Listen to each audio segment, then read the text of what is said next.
So here we are on the morning of day 4 with Miranda. Say hi, everybody, Miranda. Miranda, can you say hi? You're not supposed to talk to strangers. Okay, all right, that's fine then. And taking a look around the hotel here, actually, if you look down here, that's where most of our meeting rooms are. And there we are. We are not alone. Second annual Microcephaly Convention for meetings and events here at the hotel. There's the front desk of the hotel. Going to the lobby, there's just people kind of gathering around. We just finished up breakfast and some people are talking and meeting and things like that. And today we've got some more different speakers to go see. We've got doctors to see, so we'll talk with you in a bit.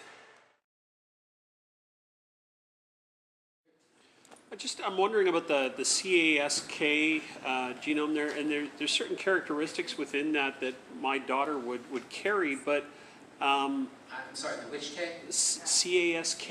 Yes. Yeah, and there's certain characteristics in there that my daughter would carry, Miranda, and the difference being is that most or all of them have nonverbal skills.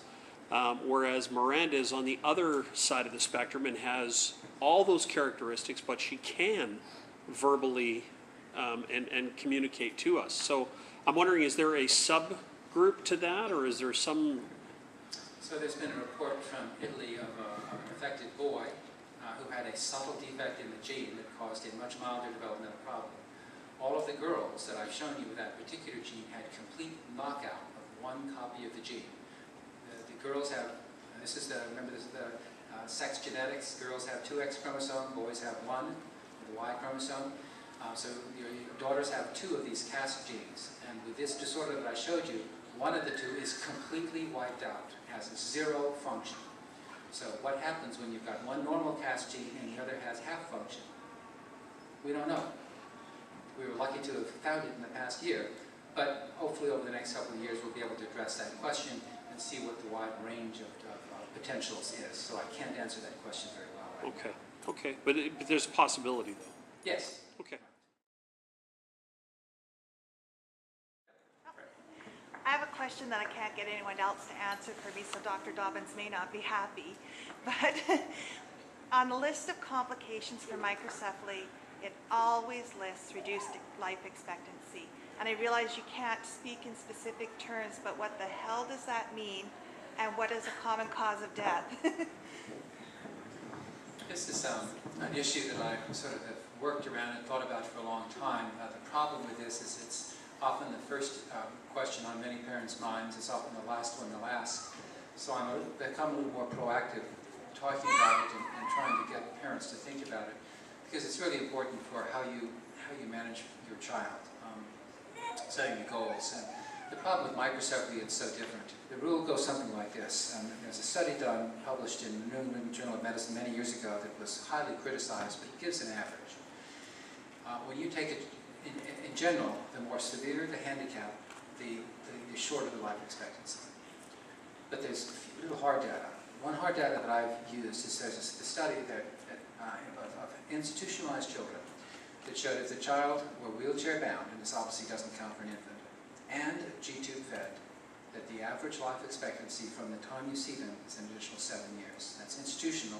My personal experience has been for home care to children, which better care, it's roughly 10 years.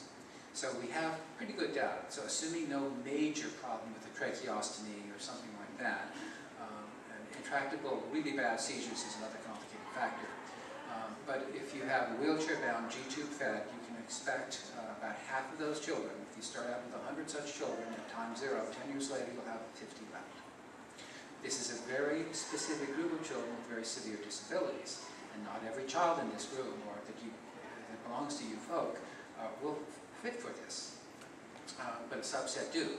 Now, the second 10 years of life is harder than the first because they've had problems with a lot of seizures, problems with serial infections, their lungs aren't as healthy as they once were. So that second 10 years of life, once they get into it, is on average harder than the first year of life, decade. And the third, those that get there, is harder than the second.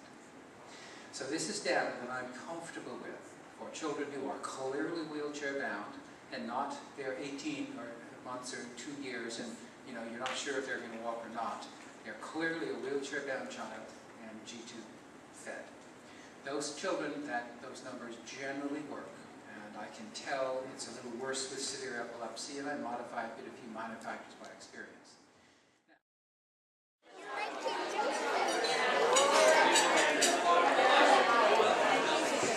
Hi, sweetie.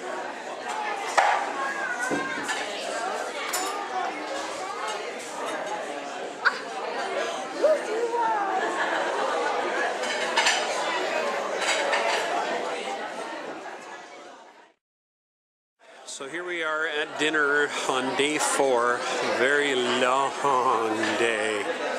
And here's Miranda and Mama. And poor little Miranda has absolutely had enough for today. She is out like a light. Little tiny eyes in there. Let's see if we can see them anywhere. No, they are closed. She's out.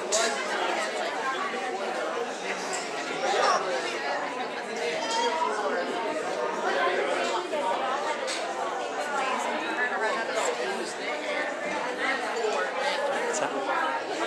You know it's been a big day if Miranda runs out of steam. Yeah, that's right.